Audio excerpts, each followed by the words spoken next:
Welcome back to On This Date. On This Date is a channel where I will discuss past and present murders, disappearances, or anything true crime related.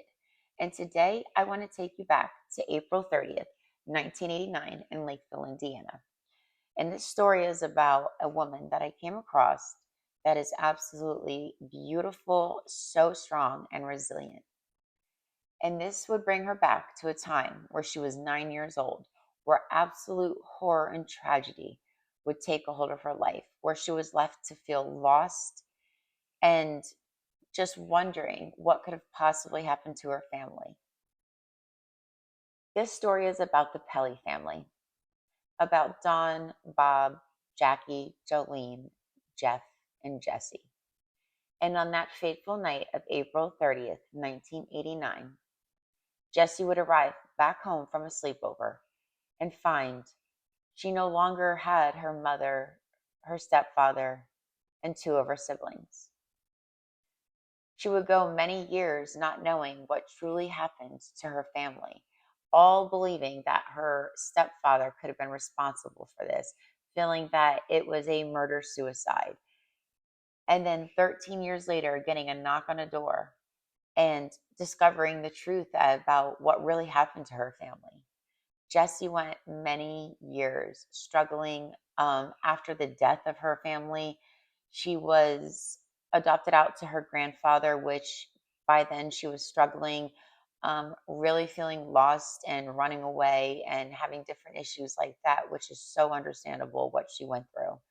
So by 18, the trust that she had got, she decided that she wanted to buy herself a home and have the home that she had never got to experience past the age of 9. So as she did that and she carried on through her years, she just kind of identified as someone different. And that's because her name is really Jessica and not Jessie. She goes by Jessie. And that is because she has now been diagnosed with DID, which is dissociative identity disorder. And this is because what Jessie went through is absolutely tragic. And I just felt that it was really important to tell her story and to show that she's amazing and to let her know that if she doesn't know this already, how strong she is. And coming from someone who doesn't even know her, how proud of her I am. I think she is doing absolutely amazing. But let's get into what happened with her family. So, on that fateful day of coming home from the sleepover where she arrived back home, her friend's mother, her friend, and her all arrived in a car where they pulled up and they seen police tape and police and detectives scouring her property. So as her friend's mom got out, she could see that her friend's mom was breaking down and crying and that something serious was happening. And this is because her friend's mom was just told that they found the mother, stepfather, and the two youngest deceased. And the detectives that seen this crime scene still to this day have this etched in their brains. Um, a former police officer, Mark Center, said that he can never ever get the sight of the children being shot to death in that basement. And just what he witnessed that day was absolutely horrific. And he's been doing this job for a lot of years. Um, so as Jessie kind of gathered what was going on, she was never told who, and there was never anybody held accountable for this. And we spoke about her stepbrother, Jeff, kind of, and that's because Jeff was older than her. And at the time, he was questioned on this, but he had denied knowing anything and said that he went to prom and he had no clue what had happened to his family either. So, although prosecutors and a lot of officers or detectives on this case had felt that Jeff was withholding something, Jeff did something, and he knew about something.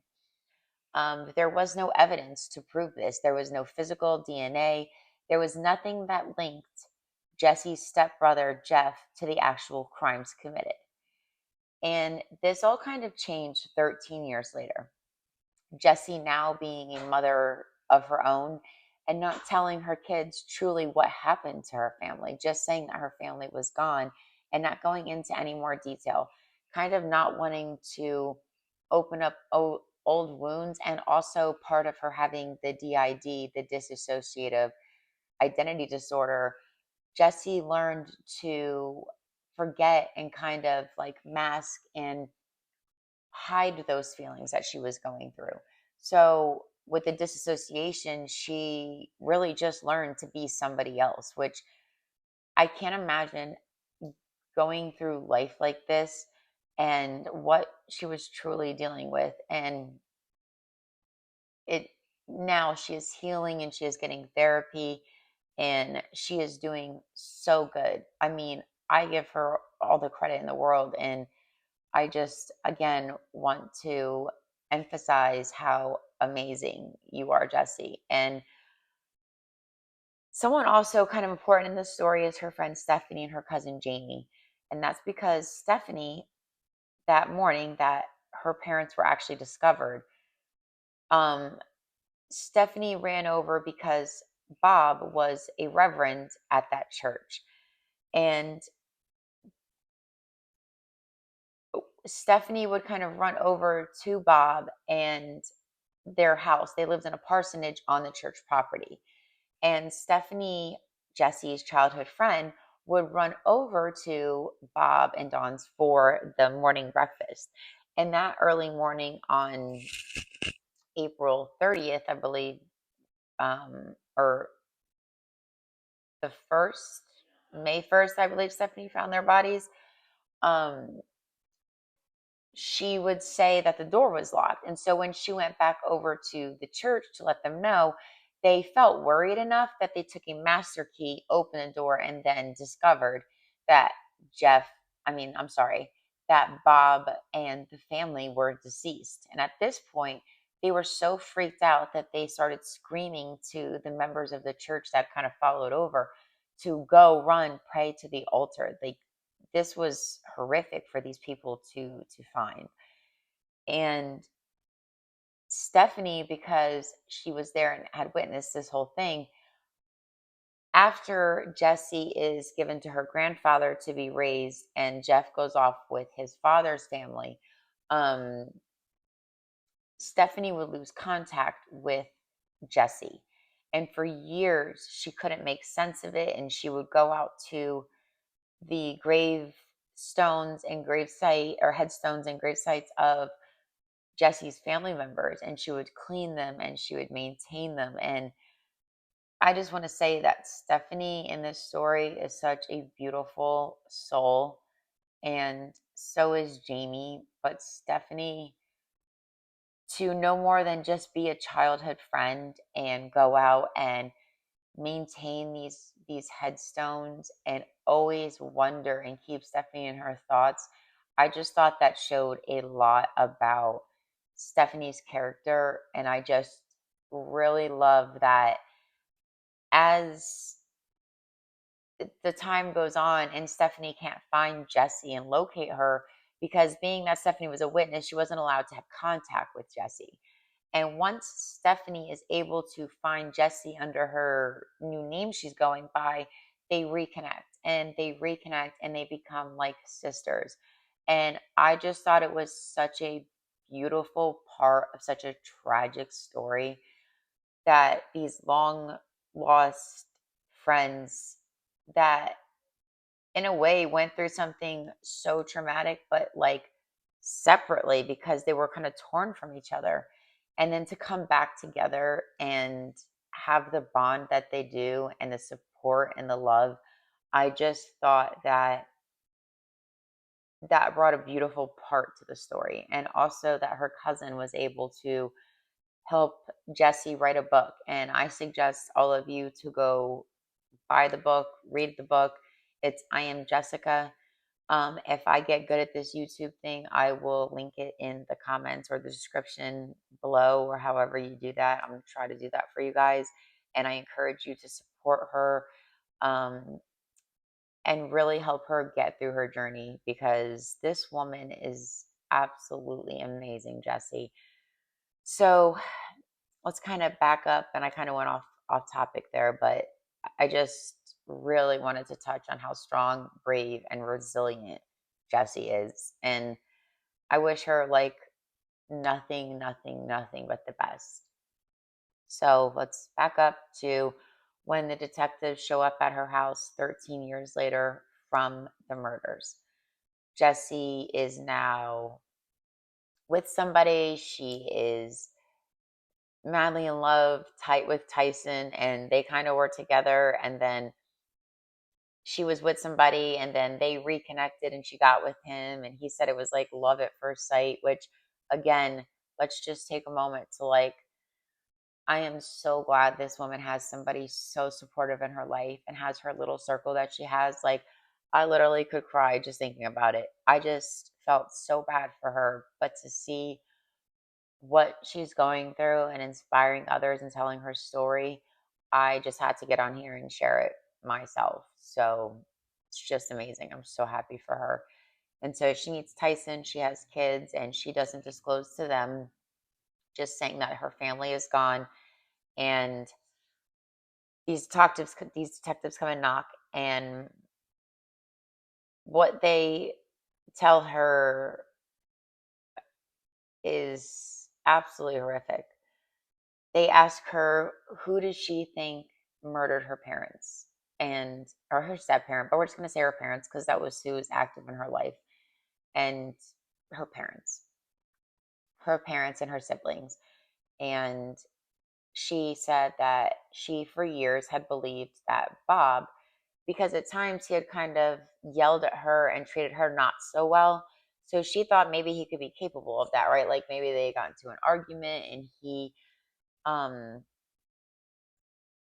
like a murder suicide type of idea. And that's what she went on for many years believing. And that's not what happened. When she says this to detectives, they kind of look at each other and they tell her like immediately, like, no, that's not a possibility. So they say, is there anybody else that you think could have done this? She then lets them know that maybe it could have been her step brother, Jeff.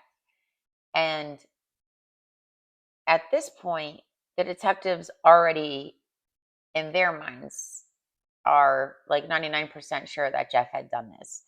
And they were just kind of investigating further to back what they were feeling.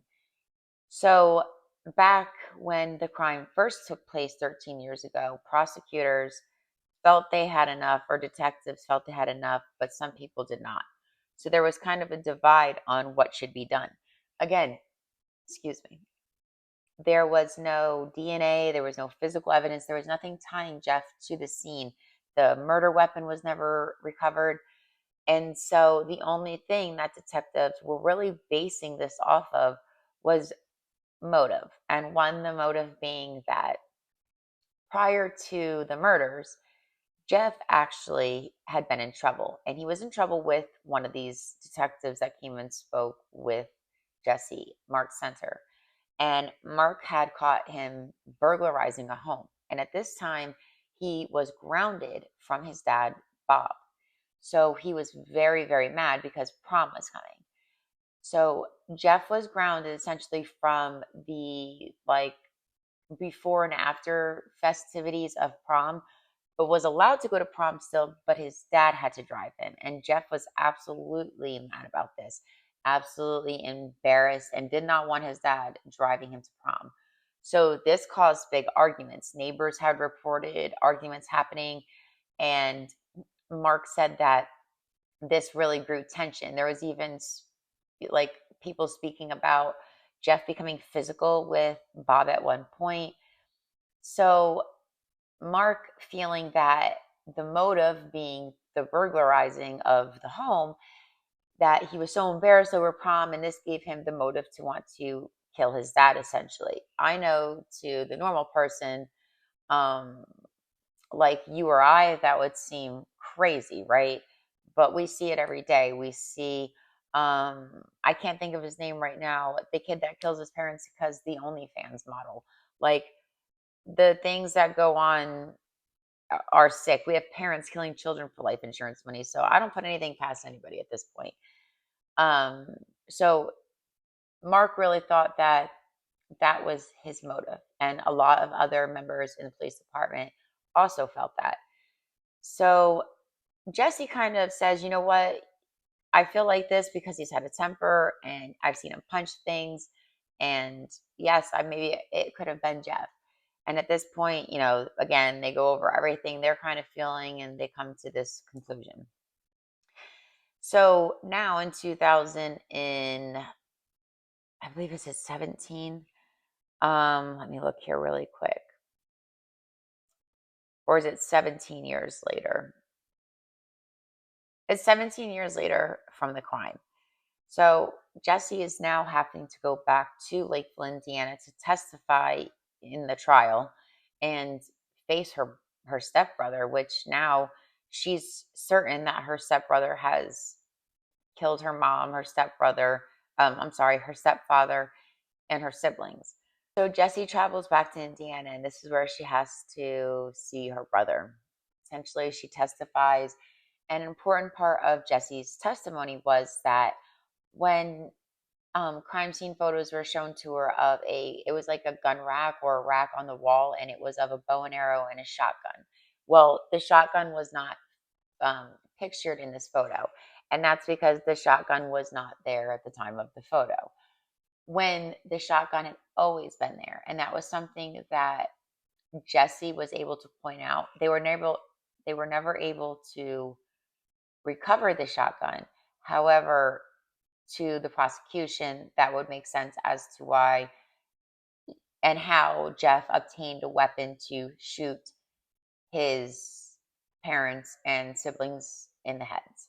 So they figured that obviously there's a shotgun missing and they're shot in the head, and Jeff had access to this weapon. The weapon is no longer there and hasn't been recovered. So they figured at the point of when he killed his parents and siblings, he then left, went to his girlfriend's house around 5:30, and at that point in between there disposed of the murder weapon. And again, when he was at the girlfriend, or I'm sorry, it was a friend's house that the girlfriend and him met at, he came with no tuxedo, and she thought it was very strange. She also thought it was very strange that they didn't take pictures like with his family or go back to his family's house at all. So that stood out. Um, but as Jesse testified to all that, that was an important piece for the prosecution to show the jury. Now, obviously, you're sitting here wondering, probably the same as I watched this, how really could Jeff be convicted of this? There's no physical evidence. There is witnesses saying that they seen Jeff's car there around the time that they believed the murders were taking place. Um, Time frames and witness testimony is really how they made a case against Jeff and their idea of what they considered as motive. The defense says that they have absolutely no motive, that they have no physical evidence, which they do not. They have no murder weapon, no DNA, no blood, no just nothing. And I'm going to be honest, I can see that. I can see how the defense is saying this is crazy. And I feel like people get acquitted off of even like more than they have against Jeff. Um, However, I really do see the prosecution side and how they kind of laid out the scenario and how they made it so how could there be anybody else that came in at that exact time frame in that half an hour or 20-minute to 30-minute time frame? How could someone have came in and committed these crimes, a stranger? They didn't feel it makes sense. Now we know because there's been instances where someone has left someone and in a time frame of just a few minutes they're murdered, and the person that was there before, come to find out, actually was not responsible for the murder. So there is those, and I did not feel that there was enough evidence beyond a reasonable doubt.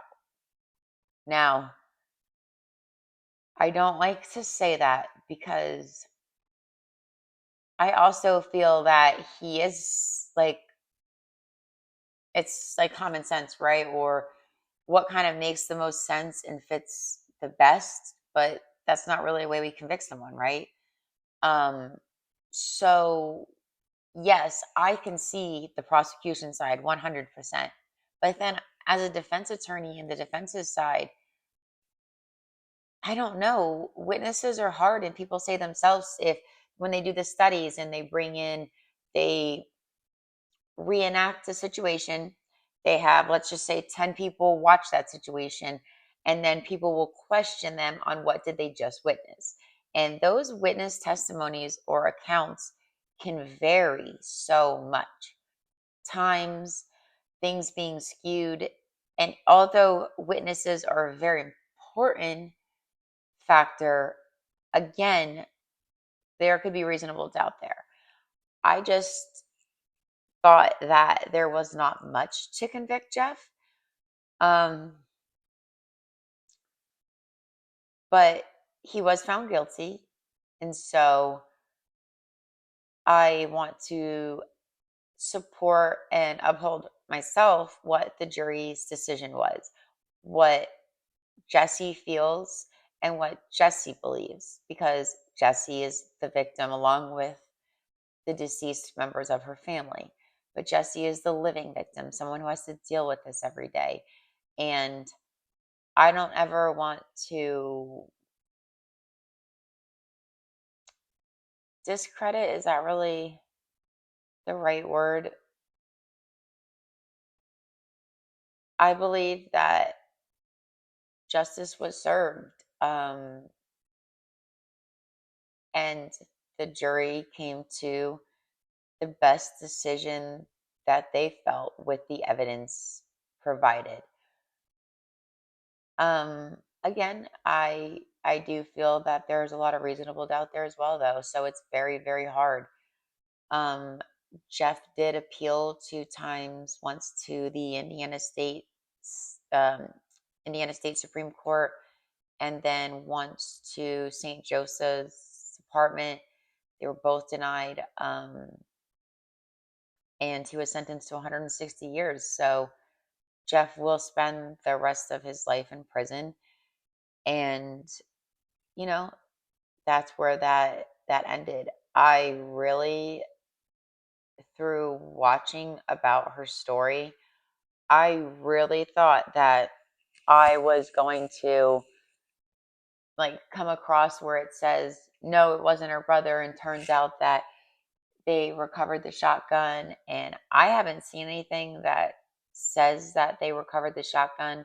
Um, but I just thought maybe we could be wrong here. Like, at the end of the day, this is over prom, and you being embarrassed about prom meant that much to you. Um, I don't know. Again, there was the statement Jeff made to his girlfriend, which is like, kind of hearsay, that he had a weird feeling at home. And I mean, that's what she says. So we're going to believe her, because what would be the motive to lie? Um, Again, I don't know. Absolutely tragic. My heart goes out to Jessie, and I love that she is properly getting diagnosis to help herself, where she can grow, where she can heal, where she can feel again. I seen where she was speaking and said how she's starting to feel again. And um, I can totally relate to that without getting through too much, because I don't want to make it about myself. Um, I am extremely proud of her, even though she doesn't know me from a hole in the wall. I think all of us should go read her book, support her monetarily, help her get through these rough times that are to come, because even though this was 30 years ago plus now, um, this woman, this is a lifetime of tragedy and heartbreak. And as she heals, she will have to uncover things that she's kind of pushed deep down inside of her. So she has a lot of work, and I know that she says that too, that it's just, it's a work in progress, which I think we all are at this point, right?